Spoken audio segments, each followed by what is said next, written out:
বলছেন তখন ডাকছি, কইলে কালু কালু। আব্বা আব্বা কই তুমি আমাকে দেখতেছো? আব্বা পায়খানা করতে গেলে আব্বা তুমি আমাকে কেন দেখেছো? আব্বা বেটা, আমি তোমাদের দেখেছি এই জন্যে। কুরবান চাচার ঘর গেছিল, কুরবান চাচার ঘরে বদনার পানি আনতে গেছিলাম। সব কথা বলে পারিনি কি হবে? বলি না আর কি হবে, ওইটা আমরা পায়খানা করেছিলাম না, পায়খানা করতে পানি আনতে গেছিলাম। এবার পানি আনতে গিয়ে কি হয়েছে জানো আব্বা? কি হয়েছে বেটা? ওদের ঘরে একটা পাটি ছাগল আছে, ছাগলটা দেখি পেট ফুলেছে,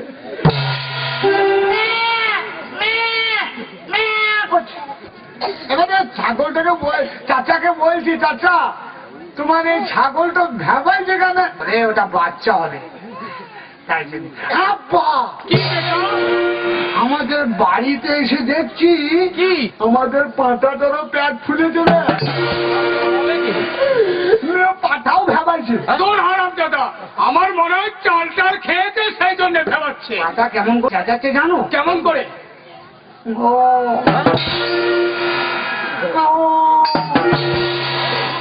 আব্বা কি বেটা? আমার মনে হয় পাঁঠারও ছা হবে। তো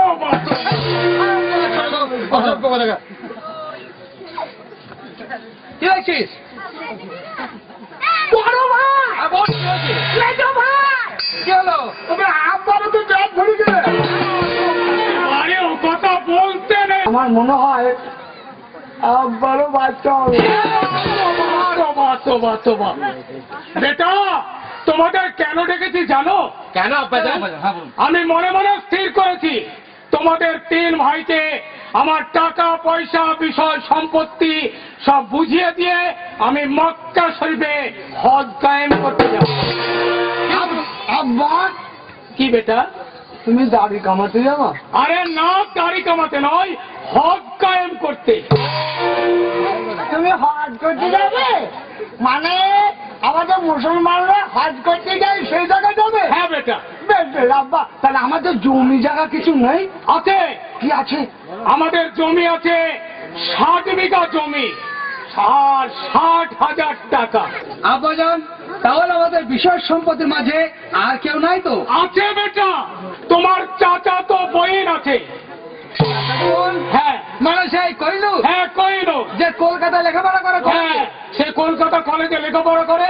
আমি হজে যাব বলে সে গতকালকে বাড়িতে এসেছে। কালু, শুনেছি আব্বাজান কি বলছে? বিশ্বভারতী শান্তিনিকেতনে পড়তো আমাদের চাচা তো বোন কইলু। ও নিজের বোন নেই? না, চাচা তো বোন হ্যাঁ সে গতকাল বাড়ি এসেছে, কালকে এসেছে। তাকে ডাকতে বলছে আব্বা। আব্বা ও বড় হয়েছে? হ্যাঁ বেটা, সে অনেক বড় হয়ে গেছে। বাহ, বল বেটা। তাহলে কোহিনুর ভেতর আছে না? হ্যাঁ, আমি ডাকি। ডাক। কোহিনুর, কোহিনুর, কোহিনুর।